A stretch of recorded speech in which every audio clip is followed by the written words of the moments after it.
Okay, so we're going to go over another Erickson insight. Wanted to share a little bit about a case of Dr. Erickson's I'd read and how it had an impact on me, and just looking at it from a conceptual view of Erickson's work. A gentleman who was, I think, a retired police officer came to see Dr. Erickson one time because he was drinking too many beers. He was drinking way too much, and part of the reason he was seeking therapy was to get, help with his drinking problem.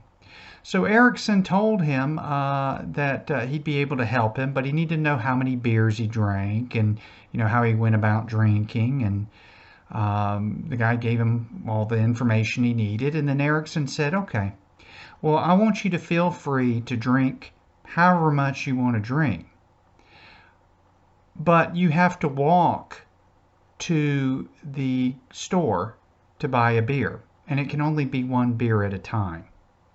Erickson had found out the man lived close to a mile away from the closest store where you could buy beer. And so Erickson asked or told the guy, you could drink, sure, as much as you want, but you can only buy one beer at a time, and you have to walk that mile to the store and walk the mile back. And if you want another beer, you have to walk a mile there and walk a mile back. And somehow Erickson, as he always seemed to be able to, would get people to agree to these behavioral contracts. And in time, the man not only reduced his drinking, he was eventually able to cease having a drinking problem.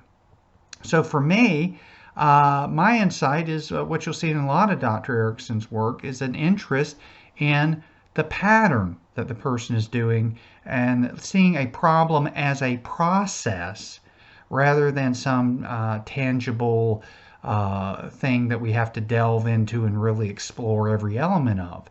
If your problem is a process, then if you just change your process, change the way you do your problem, it opens up resources for you. For in this instance, this gentleman who was walking there and back and there and back every time he wanted to drink, and he couldn't drink in one sitting a six-pack.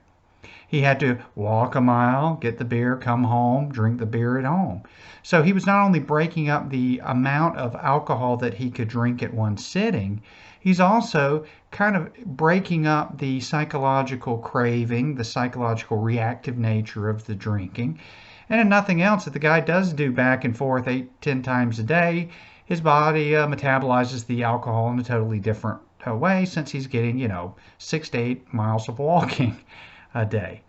So my takeaway is pattern alteration. Erickson had this unique way to really get in detail about how the person, not why, but how the person did the problem, and then to break up those the pattern, that process. So if someone has an issue, let's say with OCD, and they have to do certain things in a certain way, rather than trying to force them to stop doing the thing that's causing them problems, adding something to it, subtracting something to it, changing the location where they do it, whatever that is, as long as you're altering the pattern, you find in many times people are so resourceful that with that addition to the pattern, they can in time learn to change their own behavior.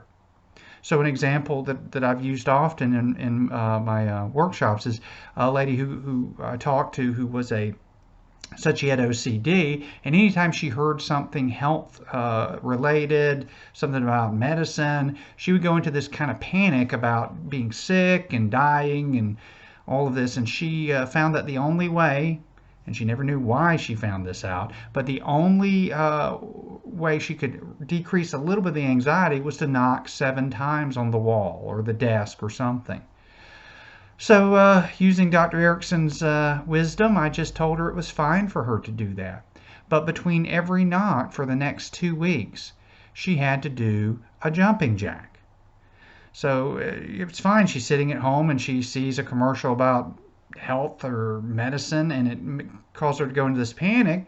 She had to knock, jumping jack, 2, jumping jack, 3rd knock, jumping jack.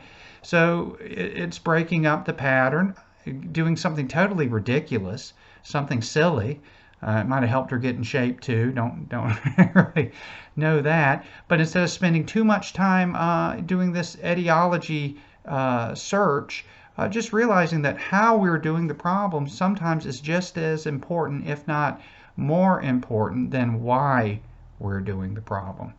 So that's my short Erickson insight. Hope you enjoyed it.